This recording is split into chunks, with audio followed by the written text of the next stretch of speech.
Volley-mania, penantian kita hampir berakhir.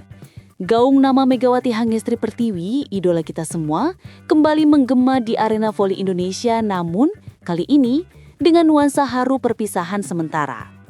Megawati, pemain berposisi opposite hitter yang telah memukau Asia dan Eropa, dijadwalkan kembali ke Turki untuk memperkuat Manisa Büyükşehir Belediyespor atau BBSK.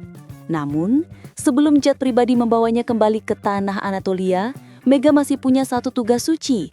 Sebuah janji kepada rahim karir lokalnya, membela Bank Jatim di ajang bergengsi Livoli Divisi Utama 2025. Kepulangannya selama 2 minggu terakhir adalah momen yang dinantikan. Rasanya seperti mimpi melihat sosok Megatron kembali pulang ke tanah air.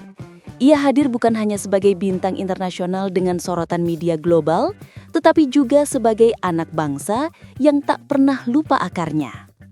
Kehadirannya di bangku penonton di Volley Final Four saja sudah cukup untuk memantik gairah supporter. Bahkan, kebanggaan ini terasa hingga ke Turki. Fanbase Manisa BBSK dengan jujur mengakui situasi ini di media sosial mereka. Opposite kita sedang berada di tanah kelahirannya untuk Volley Final Four. Betapa bangganya kita mendengar pengakuan bahwa meskipun kini ia milik dunia, Indonesia tetaplah rumah dan prioritas hatinya. Livoli Divisi Utama kali ini memang sangat spesial, terutama bagi Bank Jatim. Peluang mereka untuk merebut kembali tahta juara akan sangat besar jika diperkuat Mega. Jadwal Final Four yang krusial membuat Megawati harus menunda kepulangannya. Jika Bank Jatim berhasil lolos hingga laga puncak, Mega akan tetap berada di Indonesia hingga sekitar 19 Oktober. Setelah tanggal itu, barulah ia akan bersiap kembali ke Turki. Namun, di tengah harapan besar publik, muncul satu pertanyaan yang terus mengganggu. Mengapa Mega belum debut bersama Bank Jatim? Saat putaran pertama Final Four, Megawati hanya duduk di tribun penonton menyaksikan rekan-rekannya berjuang. Pelatih Bank Jatim, Eko Waluyo, kabarnya masih bersikap sangat hati-hati, meragukan kondisi kebugaran Megawati 100% setelah melalui musim yang panjang di Korea Selatan dan persiapan singkat dengan Manisa. Keputusan pelatih adalah cerminan dari tanggung jawab besar, tidak ingin mengorbankan karir emas seorang atlet hanya untuk satu turnamen lokal. Namun semua spekulasi dan keraguan itu seolah sirna ketika Bank Jatim mengunggah kabar bahwa Mega sudah menjalani tes medis dan bergabung dalam sesi latihan intensif. Itu seperti cahaya yang membuat hati Volley-mania kembali bersemangat.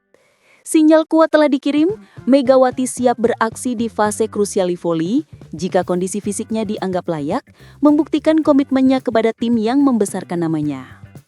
Sementara kita di Indonesia merayakan kepulangannya, di Turki, Manisa BBSK merasakan kehilangan yang sangat dalam.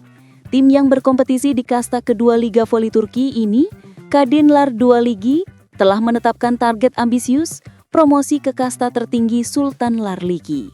Untuk mencapai target tersebut, kehadiran Mega sebagai senjata utama meskipun ia sempat mencicipi turnamen pramusim yang sukses adalah mutlak. Tanpa Megawati, Manisa BBSK tampak kehilangan daya ledak. Laporan dari Turki menunjukkan bahwa Manisa hanya menang sekali dari beberapa pertandingan atau uji coba tanpa kehadiran opposite andalan mereka. Opposite pengganti terbukti tidak bisa menutup lubang besar yang ditinggalkan Megatron. Publik Turki sudah mengetahui bahwa Megawati bukan sekedar pemain asing, ia adalah denyut nadi serangan. Kehadirannya bukan hanya menambah poin tetapi juga mengangkat moral dan mengubah dinamika permainan. Jelas, Manisa sedang menunggu kembalinya juru selamat mereka dari Asia. Mereka tahu kedatangan Mega akan menjadi katalis yang sangat dibutuhkan untuk memulai perburuan poin di kompetisi resmi yang bergulir sejak awal Oktober. Dan sekarang Volley-mania di seluruh dunia menanti hari kepulangan itu. 19 Oktober atau beberapa hari setelahnya adalah penanda. Hari di mana Mega akan kembali ke Turki, menuntaskan tugasnya, hari di mana Liga Voli Turki akan kembali punya magnet baru, hari di mana nama Indonesia akan terus disebut-sebut dan dihormati di Eropa. Bukan hanya sebagai negara eksotis, tetapi sebagai pengekspor talenta voli kelas dunia. Megawati telah membuktikan bahwa mimpi itu nyata, bahwa perjuangan keras bisa menembus batas geografis dan budaya. Volley-mania, mari kita dukung Mega sekuat tenaga, baik di Livoli maupun saat ia kembali berjuang di Eropa. Karena setiap spike keras yang ia lepaskan, setiap blok krusial yang ia ciptakan dan setiap kemenangan yang ia raih di sana adalah juga kemenangan kita di sini. Megawati bukan hanya pemain voli, ia adalah cerita tentang mimpi, perjuangan, dan kebanggaan bangsa yang abadi. Go Mega, Go Indonesia!